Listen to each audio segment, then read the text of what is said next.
The Senior Outdoorsman presents everything you wanted to know about bass fishing but didn't know who to ask. If you had to choose one person to teach you how to fish for bass, it would be John Fox. John is 10 times world and national champion and a member of the Fishing Hall of Fame.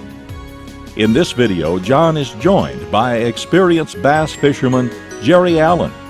They fish and talk about how weather conditions, colors, and many other factors influence bass behavior and your ability to catch them. The mysteries of bass fishing explained by one of the world's most experienced bass fishermen. Now, here's John and Jerry.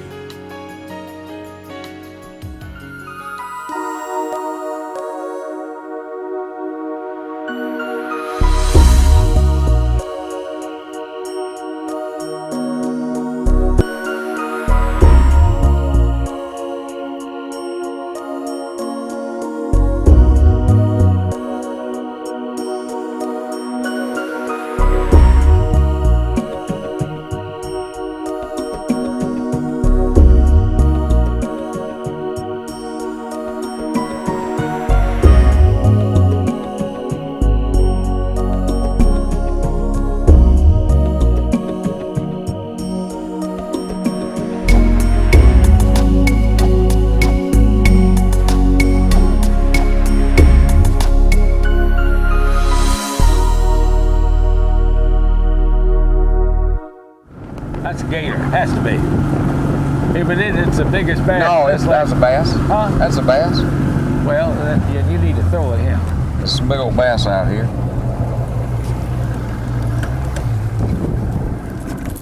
We'll see if we catch him.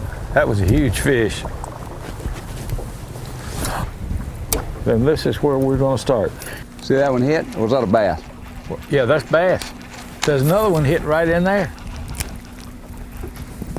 John, this is a great area for spawning. They move in here a little bit early and they're in here for 3 or 4 months. Oh, no. Do you see that? Yep. Well, that'll Johnny happen. hit it running towards you? No, I was working and letting it drop toward the bottom. They'll hit this thing a lot as it starts to fall. We were talking about the spawn. A lot of people misconstrue the spawn, Jerry. They think, well, it's March and the water temperature is 65, 67 degrees, so the bass are on their beds. Then they'll find them on their beds and they'll catch some fish, but they don't go back next month, okay? Bass spawn over a 3, 4, or 5 month period. Wow. They don't spawn all at one time.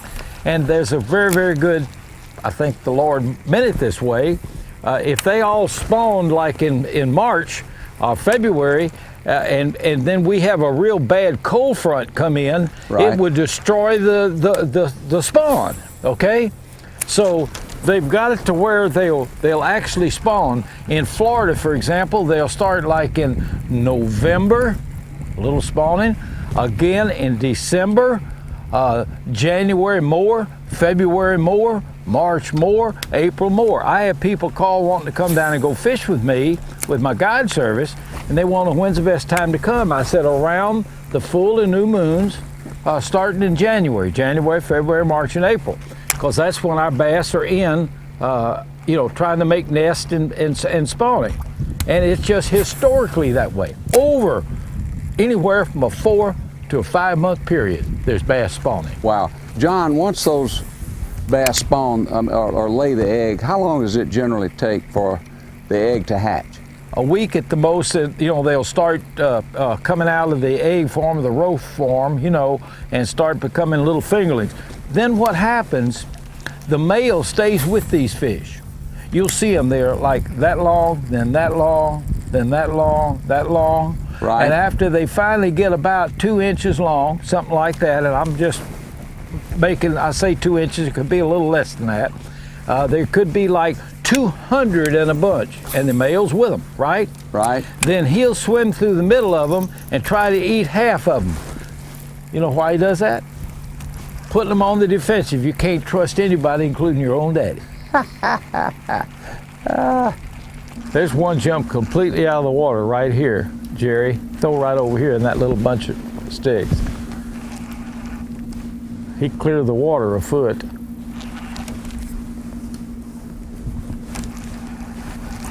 But he made a mistake. He made a mistake, Jerry. Uh-oh. Look here. I missed mine, look. That's a little patch of them there, John. These are pretty good fish. Yeah. Mine just hit and got right off, look. Look here. Look at him go. Look at him go. Look at him go. I like the twos at a time. That's right. 2 different baits, Yeah, same spot. yeah. I tell you, that brush buster that vibrates like that Yep. makes a big difference. It'll attract Absolutely. one, I think, 20 foot away. This one's about the same size. They're probably out of the same brood. There might have been a little school in here, John. Yeah, yeah. There we go. There you go. Little pound and a half, too. Yes, sir.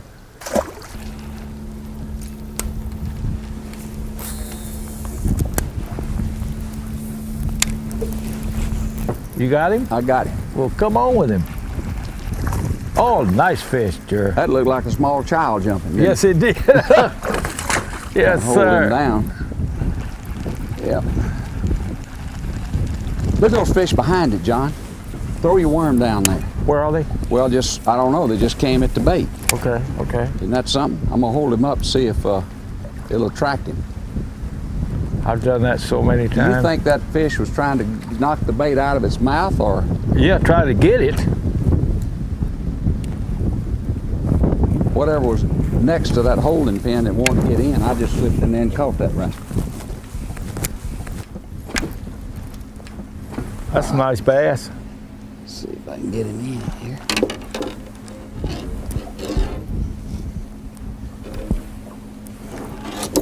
Yeah, that's a real nice, healthy bass. Yes, it is, bud. John, that bass weighed 4 pounds? Absolutely. Look how thick they are. Look across his back. See? All right, I'm gonna kiss you goodbye. Well, here, back let me and tell catch your this one. See if John can get one. No sooner did I say that. John, why don't you pull the boat back a That's little? what I'm going to do, bud. Come on here now.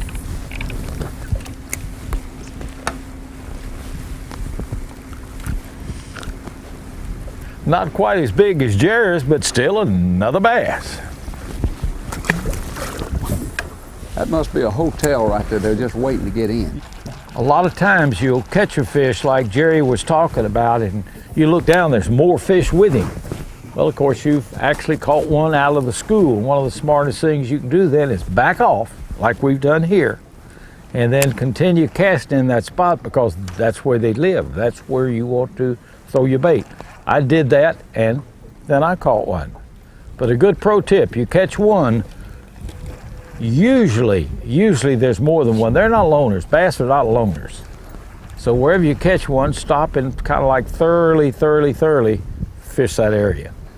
John, the American Angler, was an extremely popular show. In fact, I guess you were probably one of the pioneers, if not the, of bass fishing shows on TV. And I thought it was a great compliment that when I fished the pro circuit there one year, that Bill Dance and Johnny Morris that owns Bass Pro Shop, and those guys said, you know, there's John Fox and then there's everybody else. We have a hard time matching his tips and his show and so forth and so on. How long ago did you do your last show? Jerry, I did my first show in 1971, and it's kind of funny how we got started. There was a weatherman from Channel 12 in Shreveport, Louisiana, that came down to Sam Rayburn to fish a tournament. And I met him, got to know him and all. And he asked me, he said, John, why don't you come up next Thursday night? After I do the weather, I do like a 5 or 10 minute fishing forecast and things like that. And I think that people would really like to, you know, have you tell them some things about it. I said, fine. So that next Thursday, I went up there, and I took me a board and a magic marker, and I actually drew out drop-offs, creek channels, entries to creeks and things like that, and spent about 5 minutes doing it. And he thanked me, and I went back home. I had just come, I was in the bait business then. I was making spinnerbaits, and my first plastic worm before I invented Mr. Twister, a lot of people don't know that, but I did, was called the flutter tail. And he told me I could talk about flutter tail on the air, you know, which I did. And anyway, that next week, the station manager called me. Said, John, says, can you come back up here next Thursday and do your little fishing explanation, or whatever you want to call it, again? And I said, sure, I'd be glad to. He said, Charlie, that was a weatherman, family had been involved in an automobile wreck down in Alabama, and we're going to get somebody else to do the weather, and it'll give you a few more minutes to do more about fishing. I said, okay. So I went up there. I knew it was a way at least to promote my lures in that Shreveport area on Channel 12, which was a Shreveport station. So I did that. Then the station manager called and he said, would you be interested in doing a 30-minute fishing show? Okay? Isn't that great? Said, yeah. Said, we'll send somebody down and do the filming and everything else. All you've got to do is just host the show. I said, well, I don't know anything about it. He said, well, what you're doing right now is what you need to do. I said, okay. So they sent somebody down, and I did a show on Sam Rayburn, and that was my first fishing show.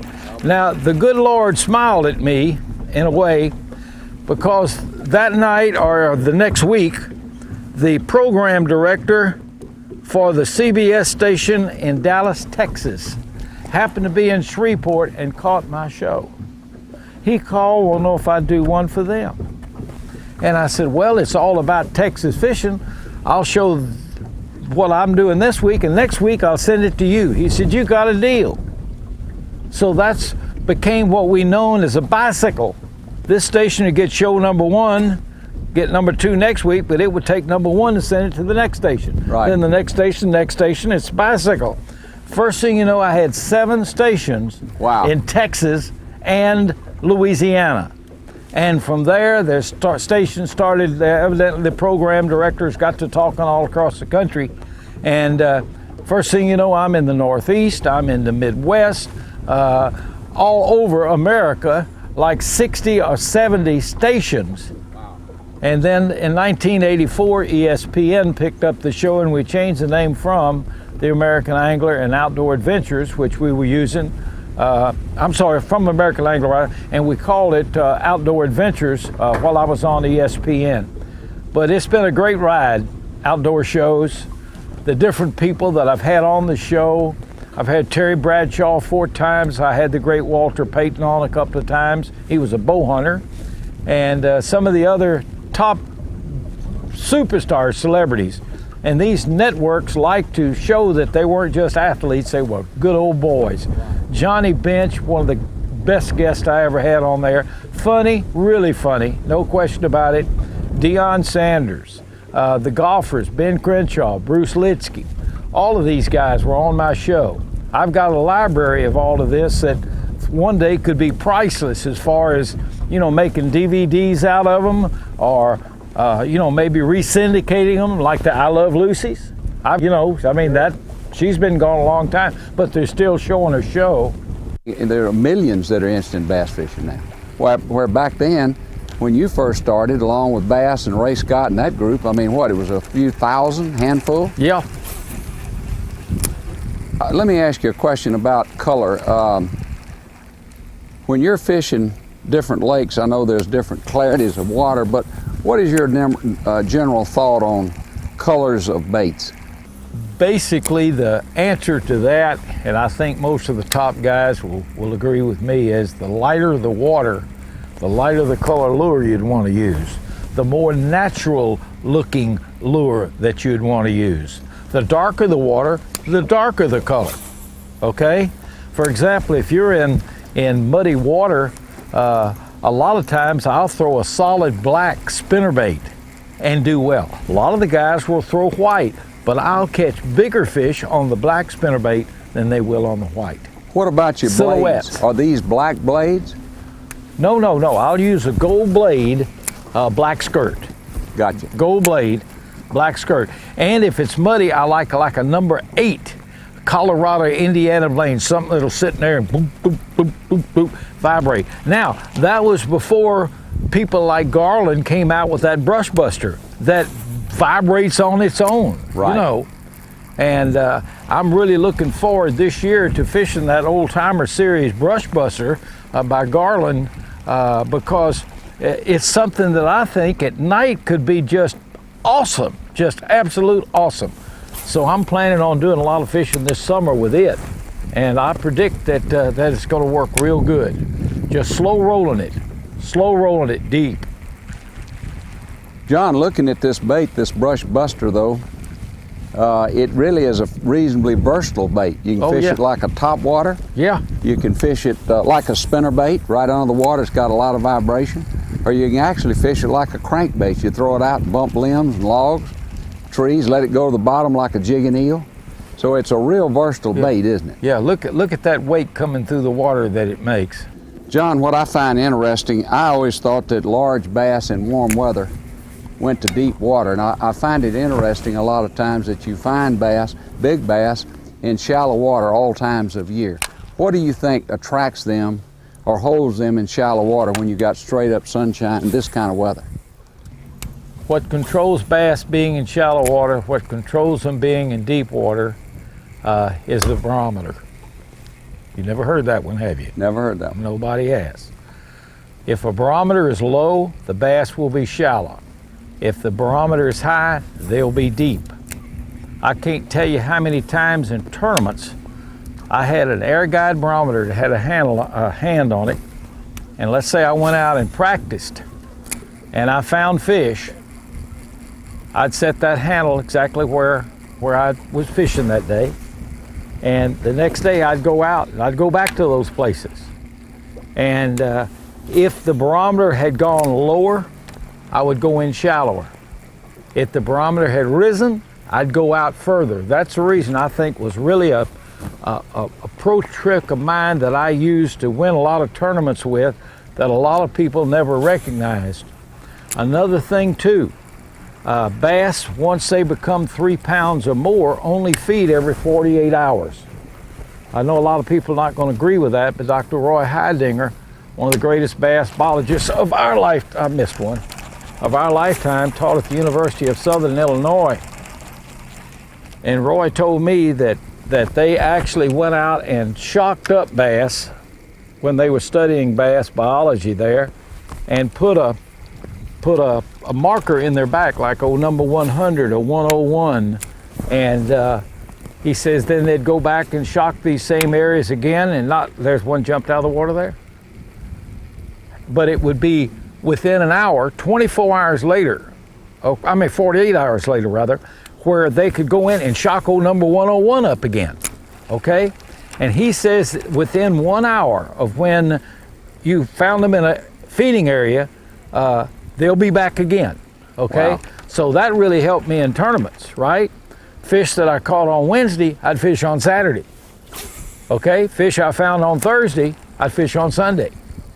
So John, what you're telling me that bass over 3 pounds, according to your doctorate friend, says that big bass over 3 pounds generally feed every 48 hours, but a lot of fish we catch are based on reaction to the bait and not necessarily feeding. What's your thoughts on that? Bass will hit a lure for 2 reasons, and only 2 reasons. One, they're hungry, okay? And the other is that they dominate where they are, and they don't want whatever it is in there. Get out of my house right now. You won't get out of my house? You know, they'll hit it. I can't tell you how many times, like a good brush pile or something like that, I'll throw in not once, not twice, not 3 times, 4 times, 5, and the 6th time, here comes mama out there. Right. That's just hit it and eat it up, right. Okay? A lot of people make the mistake of not throwing back many times in an area where you know there's fish. Golly, there's got to be a fish there.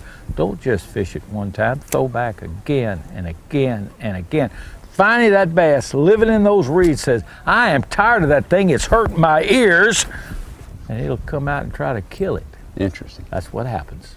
People have always had a kind of a fear of fishing grass because of the fact it is true, if you get a lot of grass in a bait, it will hinder the action of it. Yep. But having said that, what do you think about as far as fishing grass and how to fish it properly and what to look for? First of all, grass is cover. Bass don't have eyelids like a human being. They can't close their eyes like I'm doing now. So they use grass as shade. They also use grass for oxygen because there's more oxygen in grass than just plain water. That's the reason they're there. And of course, guess what else is there? Bait fish. So that's the reason that grass is as good as if I can catch this fish. He's little. I think I lost him anyway. I did. But let me tell you something that a lot of people don't know. And it's going to be an important pro tip for everybody. Nighttime, grass loses oxygen. It'll go out of the grass. Not all of it, but a lot of it. Sunlight puts oxygen back in grass. Hold on just a second, John. Okay. Right here, we want to slow down. All right. So a lot of times, Jerry, in tournaments especially or fishing, I don't go to grass right away. I wait till about 8:30, 9 o'clock when the sun's up, or daylight anyway, to start fishing grass. And I'll have more luck in the middle part of the day. I'm talking about 10 till 2, fishing grass than I will any other time. Interesting. Because again, it's lots more oxygen than it is in open water at that time of the day, and they're, of course, naturally cover for them. John, a lot of the controversy around grass and moss, as they call it, in these big reservoirs, there's always controversy about treating the lakes with different kind of artificial stimulants. Oh, did you see that one strike me right there? Sure did. Artificial insecticides and things like that. What is your opinion on that as far as weed control, if at all? Well, you naturally have got to at least keep the lake clean enough to where you can fish. That's important, okay? But how you get rid of it is, I think, important. For example, they've got different kind of chemicals, but most people buy the cheap ones that when you put them in, it goes everywhere. You're a lot better off spending money on buying the chemicals that stay in place. They stay there. That way, you want to clean this area out, you can clean this area out, but you ain't got to worry about it blowing down there, cleaning that area out, okay? Let me catch this fish first, okay? Well, I was going to tell you to catch him at the duck blind, and you No. jumped the gun here. We're not ready yet.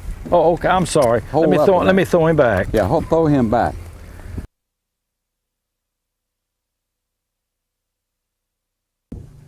John, when you're setting a hook on a fish and you have a fish on, Like this one? like that one, is that basically how you like to work a fish in? I was going to ask you the question. I didn't mean for you to act it out. Oh, okay. I'm sorry. Okay.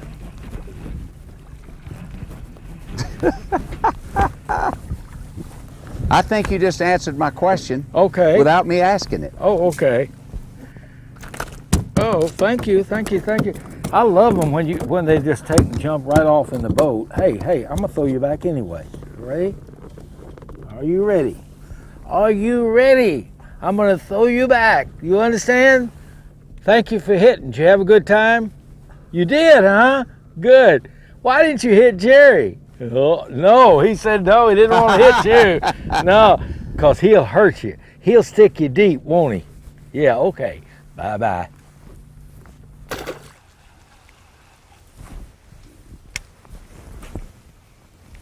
Are you hung? Yeah, uh-huh. Live fish? On this bass. Oh, I'm sorry.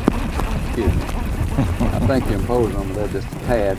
Front ending me, so I'm moving up to get equal time. I understand. Now there's no excuses. I understand. This one here is camoed, see? He's camouflaged. He looked like Rambo, didn't he? See, I'm doing a little more quality control. You're doing a little more quantity. See? Oh, I understand. I just wanted to catch some fish. You know what I mean? With my old buddy.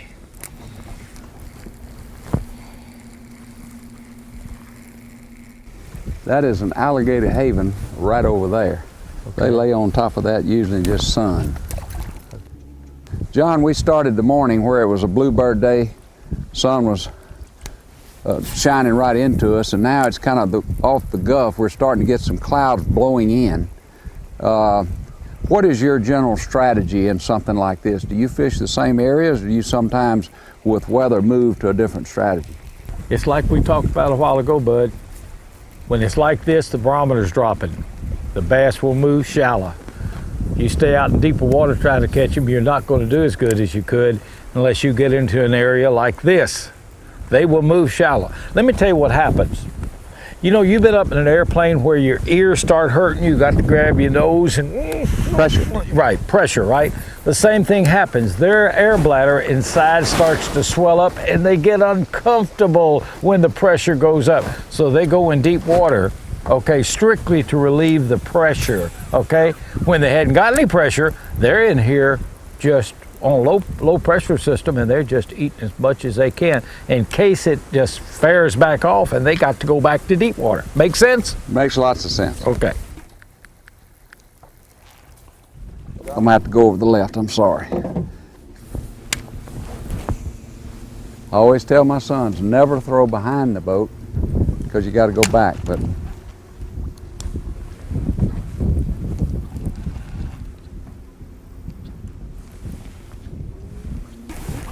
How about that, let me ready? go ahead and get he's fooling with children, I'm fooling with parents. Let me, let me see what I can do.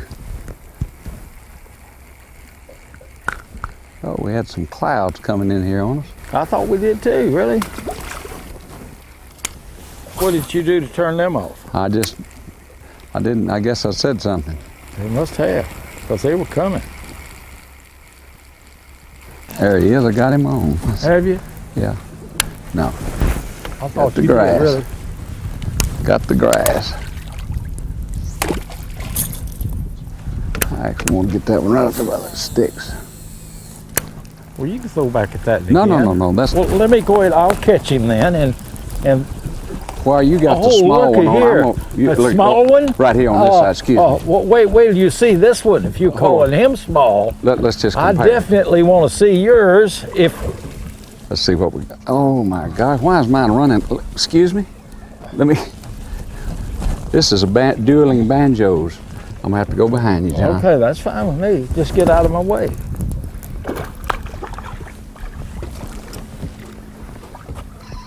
Oh. Well, Listen, I was gonna show mine, but I don't know. John, let's see here. Mine is in the boat and counts at this time. Mine's in the boat and counts too. Oh, okay. But hold on just a second. I like to stick them there just in the side of the mouth. That takes a... Let's just measure. Hold on a moment, just for old time's sake. I think mine, look, mine's that much longer. Yeah, you know, yeah, right. Hey, thank you very, very much. We'll come back and see you sometime. Oh, you got the grass. Got the grass. Yeah. Now, I thought you was trying to catch bass, not grass. Well, the grass and the bass sometimes are synonymous. I got to get this little overrun out here.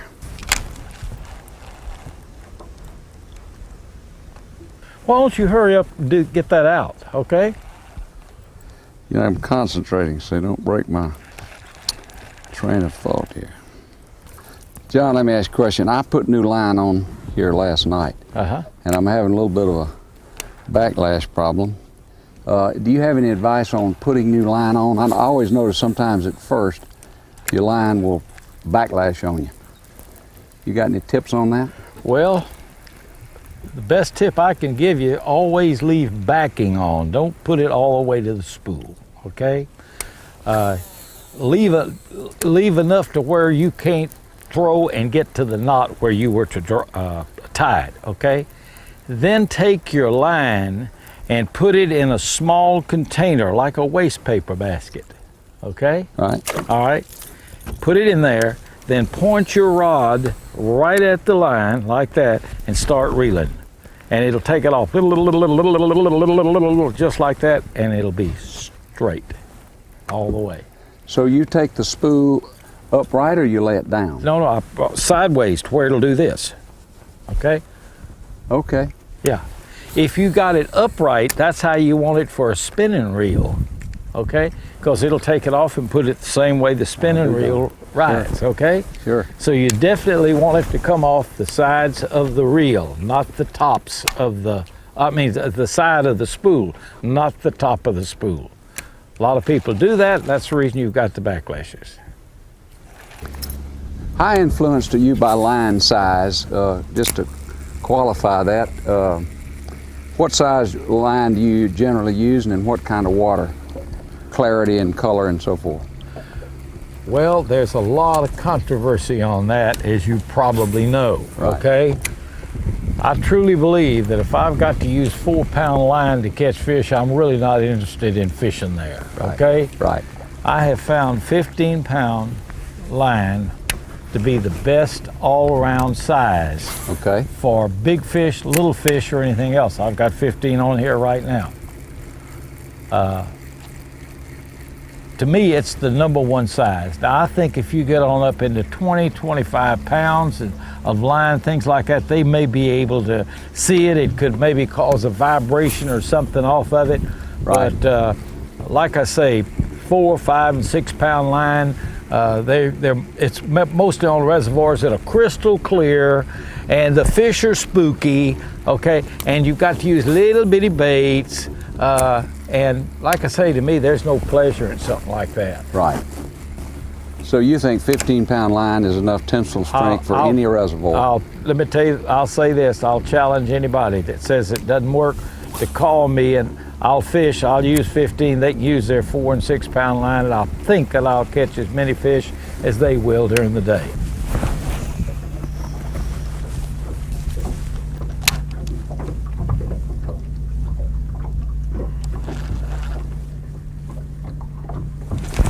No, I'm not. That's not quite what I'm looking for. Let me see it. Let me kind of go right in there and just kind of see what we're talking about.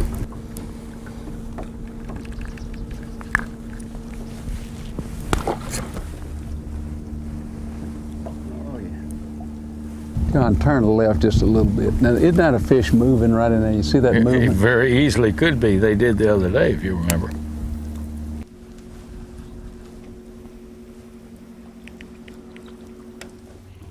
Do you see this bass is on my rod? I noticed that. Huh? I You want to noticed hold that. it just to see how it is? No, go ahead. Oh, okay. Oh, about 2 pounds. Is that all? I mean, I'm describing to you color, See, that's commentating, and then at the same time, I'm still fishing. okay. Let me see what we got. Oh my goodness.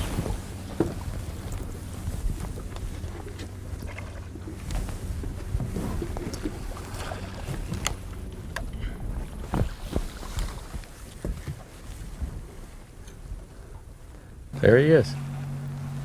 Yeah. Oh, now, come on now.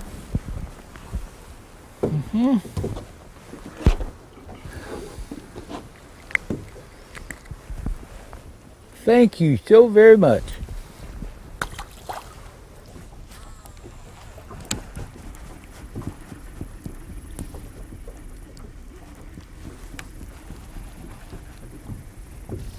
Excuse me. Something stopped my bait right there. Oh, did it really? Oh no. What's a log? No, I got a fish, but I think he's off. Oh, that's a nice one. You think that's the biggest one today?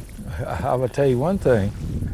You know what I've decided though? I think there's an art in catching big ones and small ones. Well, a lot of people can't catch one that little. That's exactly what I'm talking about. I They think just there's can't something do to it. be said for that. They try, but they just can't I think do it. it practically may be more skill in attracting a small fish to a big bait than Well, a it is. big fish to a You big. know it is. Huh? Sure it is. I'm gonna have trouble finding this thing. You think I ought to throw him back and use him for bait? Oh, no. Let's put him back. Maybe he'll grow up a little bit. Can you believe? Can you believe the size of that fish hitting that bait?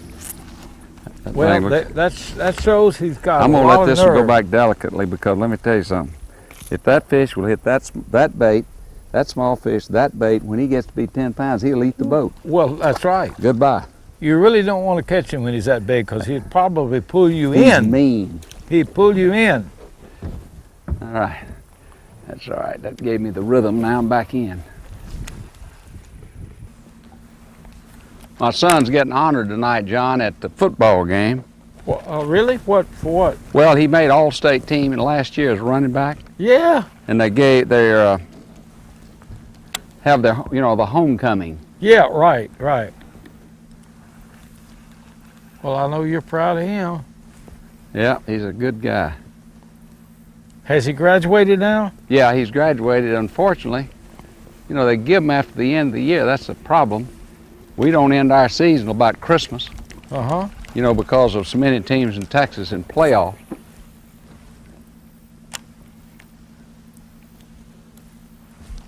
In fact, he and his buddies up at Texas Tech Red Raiders, they're the number 2 team right now. Oh, absolutely. I'm proud of him. He and his SAE buddies, and they're going to be playing Oklahoma State this week, and it'll be a heck of a game.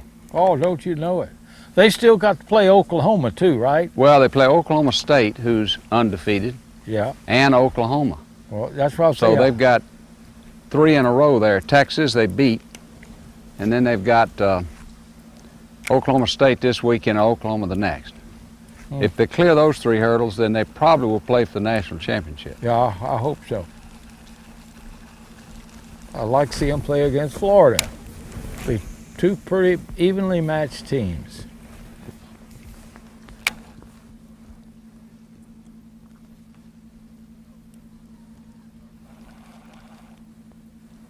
There you. You got him? Yep, Yeah, good. small one.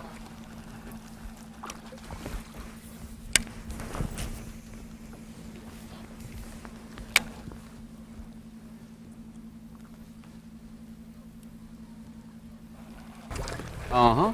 Uh-huh. Now really what you're looking for are some nice fish like this one. He's not a gorilla, but he's a nice one. You know what I mean?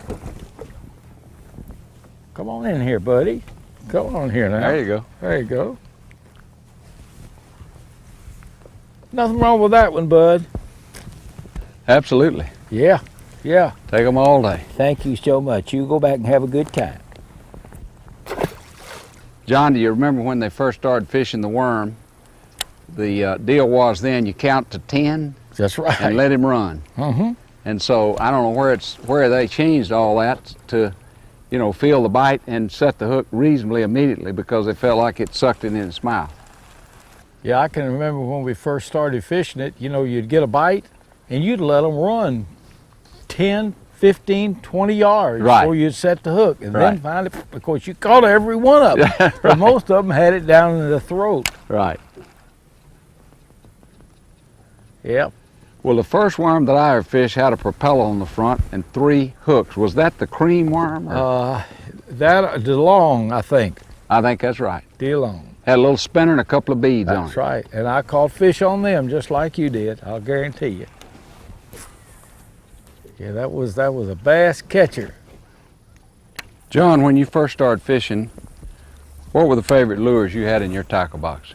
A lazy Ike. Okay. Caught a lot of fish on a lazy Ike. Of course, definitely a Lucky 13. I think Okay. everybody had them,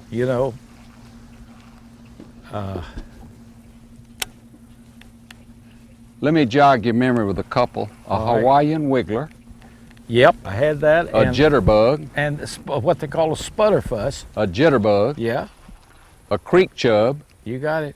Dalton special. Yep. Let's see. Oh yeah. Go John, ahead. are I'm, you li- on- I'm wait a minute, listening. I think John's got a I've just got to work some. Go ahead. I'm listening. I think that's about it. Hawaiian wiggler, H&H.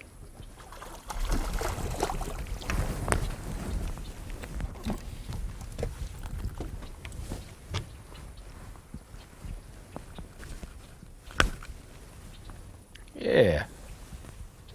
See that, bud? Good tournament limit size fish. Yep, I had all of the above that you just talked about. And then the rod was a Fluger Supreme. I mean, excuse me, that was, let's see, that was a reel. That was a reel. Yep. I'm trying to think what the rod was. I had a metal rod. Mine was made out of iron. My first ones. So somebody come out with fiberglass. And then fiberglass, they went to the graphite. Right? Go back a long way. And the reel that I really liked back in the old days was the Langley lure cast, they called it. Then the Garcias came along. John, our first line that we used, of course, was braided. When did they go from braided line to monofilament line? In the 60s, early part of the 60s, instead of Dequan, went to mono. Is that a pool, dude? It's got a red bill on it, that duck. Where do you see him? See a little duck right in front of you? Not really. Oh yeah, I do now. Yeah. But they don't have a red beak like that, do they? Females they're black. do. I think they're females do.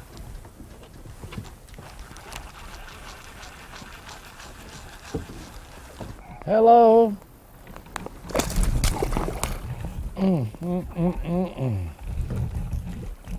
Yes.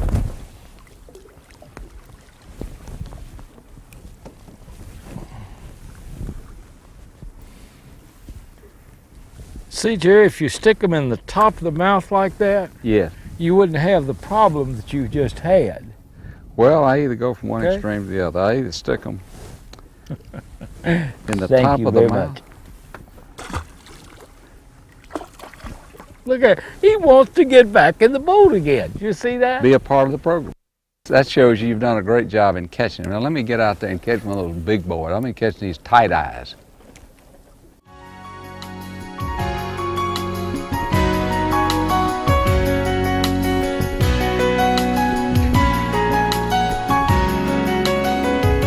John has spent a lifetime chasing the elusive black bass and enjoys sharing and comparing his knowledge with others.